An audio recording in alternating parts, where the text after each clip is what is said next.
দেখো কি হচ্ছে বন্ধুরা।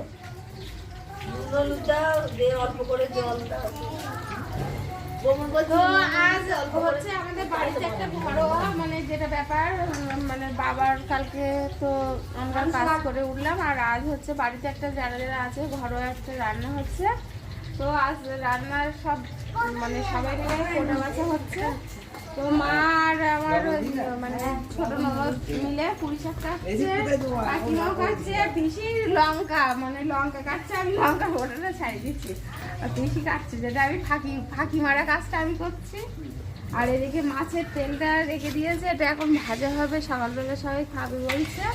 আর আজ কি কি রান্না হচ্ছে দেখো, পুঁই শাকের চচ্চড়ি, কুমড়ো চিংড়ি মাছ দিয়ে হবে। আর এইটা পেঁয়াজটা কাটা আছে। আর ওইদিকে ওই মাছটা নিয়ে যাও, ওই মাছটা ওই একটা ফ্যাসা মাছ না কি মানে নদীর একটা মাছ, সেটা ঝাল হবে, মুসুরির ডাল হবে। আর এইদিকে হচ্ছে চিকেন রান্না হচ্ছে। আর ওইদিকে পোনা মাছ দিয়ে আলু দিয়ে একটা কালিয়া হবে আর সঙ্গে চাটনি।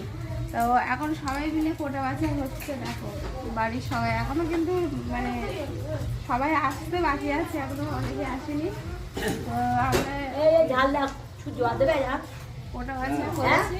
আর আমাদের রাঁধুনি, এই হচ্ছে রাঁধুনি। রাঁধুনির হাতের রান্না কিন্তু দারুণ, রাধে খুব নাম করেছে রাঁধুনির রান্নার খুব। এই রাঁধুনিকে কিন্তু ভাইরাল করতে হবে, এই রাঁধুনিকে কিন্তু ভাইরাল করে দিতে হবে। রাঁধুনি দেখতে ছোটখাটো মানুষ কিন্তু রাঁধুনির বিশাল ক্ষমতা কিন্তু। 500 ও সুচিতা কতটা লোকের রান্না করতে পারবে তুমি? 500 1000 1200 পারবে না তো।